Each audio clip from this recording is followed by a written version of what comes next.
আমরা সবাই তো খুব তাড়াতাড়ি সাফল্য চাই, তাই না?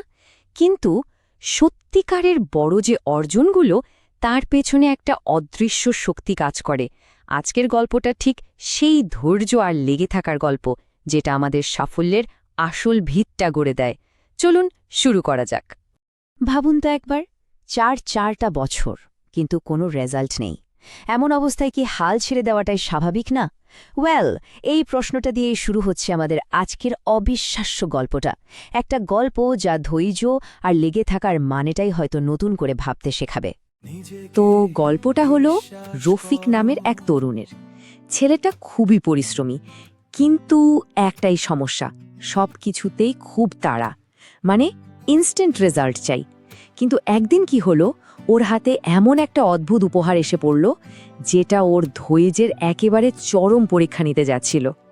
এক ট্যুরিস্ট রফিককে একটা চাইনিজ ব্যাম্বু বা চীনা বাঁশের বীজ দিল। বীজটা নাকি খুব বিরল, আর সাথে ছিল একটা অদ্ভুত কথা: এই গাছটা বড় হতে অনেক সময় নেয়, কিন্তু যখন বাড়ে তখন সবাই হাঁ করে তাকিয়ে থাকে। ব্যাস, রফিক তো এই চ্যালেঞ্জটা নিয়েই ফেলল। আর ঠিক এখান থেকেই রফিকের আসল পরীক্ষাটা শুরু হলো। একটা লম্বা 4 বছরের অপেক্ষা, যেটা পুরোটাই ছিল শুধু স্ট্রাগল, নিজের সাথে নিজের লড়াই, আর একরাশ হতাশা। জাস্ট একবার ভাবুন, রফিক কিন্তু হাল ছাড়েনি। প্রতিদিন নিয়ম করে জল দিচ্ছে, সার দিচ্ছে, আগাছা পরিষ্কার করছে। কিন্তু 1 বছর, 2 বছর, 3 বছর, এমনকি 4টা বছর পেরিয়ে গেল, মাটির উপরে কিচ্ছু নেই। কোনো রকম আউটপুট ছাড়া এভাবে লেগে থাকাটা যে কি পরিমাণ কঠিন, তা আমরা সবাই জানি। ভেতরের দ্বিধা তো ছিলই, তার উপর যোগ হলো বাইরের লোকের হাসাহাসি। গ্রামের সবাই বলতে শুরু করলো, আরে রফিক, একটা মরা বীজের পেছনে শুধু শুধু সময় নষ্ট করছিস, ওটা আর কোনোদিনও বড় হবে না। এমন একটা অবস্থায় বিশ্বাসটা ধরে রাখা প্রায় অসম্ভব একটা ব্যাপার ছিল, তাই না? তো বাইরে থেকে তো এটাই মনে হচ্ছে যে কিচ্ছু হচ্ছে না, সব বৃথা। কিন্তু আসলে কি তাই? পর্দার আড়ালে কি অন্য কোনো গল্প তৈরি হচ্ছিল, এমন কিছু যা খালি চোখে দেখা যাচ্ছিল না? ওকে, তো এবার সেই রহস্যটা জানার পালা। চলুন একটু গভীরে যাই, দেখি মাটির নিচে সবার চোখের আড়ালে আসলে কি খেলাটা চলছিল।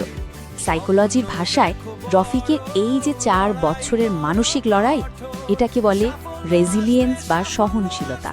মানে হাজারো বাধা, চাপ, হতাশার মধ্যেও নিজেকে মানিয়ে নিয়ে টিকে থাকার যে ক্ষমতা, সেটাই। আর এটাই হলো গল্পের আসল টুইস্ট। ওই 4 বছরে বাঁশটা কিন্তু চুপচাপ বসেছিল না, আসল কাজটা তো হচ্ছিল মাটির নিচে, সবার চোখের আড়ালে।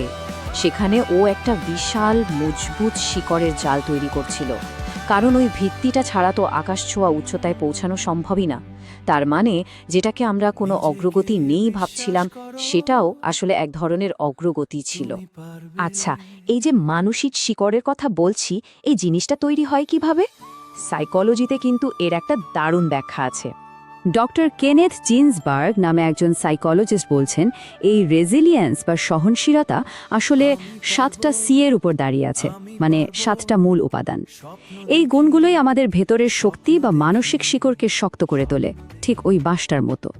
একটু ভেবে দেখলে বোঝা যাবে, রফিকের ওই 4 বছরের অপেক্ষা কিন্তু আসলে এই গুণগুলো অর্জনেরই একটা জার্নি ছিল। যেমন প্রতিদিন যত্ন নেওয়াটা ছিল ওর যোগ্যতা বা কম্পিটেন্স, ট্যুরিস্টের কথায় বিশ্বাস রাখাটা ছিল ওর আত্মবিশ্বাস বা কনফিডেন্স, আর সবকিছুর পরেও লেগে থাকাটা ছিল নিজের লক্ষ্যের সাথে ওর সংযোগ বা কানেকশন। এই যে ভেতরের শক্তি, এটাই কিন্তু ওকে টিকিয়ে রেখেছিল। তবে এই আইডিয়াটা, মানে চোখের আড়ালে থেকে শক্তি অর্জন করার বিষয়টা কিন্তু নতুন কিছু না। যুগ যুগ ধরে পৃথিবীর নানা সংস্কৃতিতে, নানা গল্পে, এমনকি ধর্মগ্রন্থেও কিন্তু আমরা এই একই শিক্ষা পাই। যেমন ধরুন রামায়ণের কথা, ভগবান রামের 14 বছরের বনবাসের সময়টা, তিনি তো তার পরিস্থিতিটা বদলাতে পারেনি, তাই না? কিন্তু ওই কঠিন সময়টাতে তিনি নিজের ভেতরের ধর্ম আর নীতির ভিতটাকে আরও অনেক বেশি মজবুত করে তুলেছিলেন। ওনার সহনশীলতা তো একটা উদাহরণ হয়ে আছে। দেখুন, দুটো গল্পের মধ্যে কি দারুণ মিল। বাইরে থেকে দেখতে গেলে দুটোই চরম প্রতিকূলতার সময়, কিন্তু এই সময়টাতেই ভেতরের আসল শক্তিটা তৈরি হচ্ছে, আর এই শক্তিটাই কিন্তু ভবিষ্যতের বড় কোনো সাফল্যের ভিত গড়ে দেয়। আচ্ছা, তো রফিকের গল্পে ফেরা যাক। দেখা যাক তার ওই 4 বছরের ধৈর্যের ফলটা শেষ পর্যন্ত কি হলো। 80 ফুট! অবিশ্বাস্য! মাত্র কয়েক সপ্তাহে বাঁশটা প্রায় 80 ফুট লম্বা হয়ে গেল। যেদিকে তাকানো যায় শুধুই আকাশ ছোঁয়া সাফল্য। তো 5ম বছরে যেই না মাটি ফুঁড়ে ছোট্ট একটা চারা বেরোলো, তারপর সবাই তো অবাক, এ তো ম্যাজিকের মতো বাড়ছে। কিন্তু আমরা তো এখন জানি এটা আসলে কোনো ম্যাজিক ছিল না। আর এটাই হলো আজকের গল্পের সবচেয়ে বড় শিক্ষাটা, যে সাফল্যটা সবাই দেখতে পাচ্ছে, তার পেছনে লুকিয়ে আছে একটা লম্বা অদৃশ্য জার্নি, একটা পরিশ্রমের গল্প যা কেউ দেখেনি। তার মানে মূল কথাটা কি দাঁড়ালো?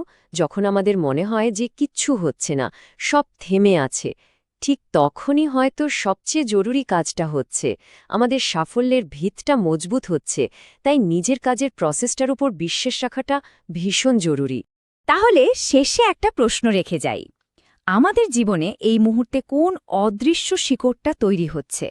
কোন কাজটা আমরা করে চলেছি যা হয়তো ভবিষ্যতের কোনো আকাশছোঁয়ার সাফল্যের ভিত গড়ে দিচ্ছে? এর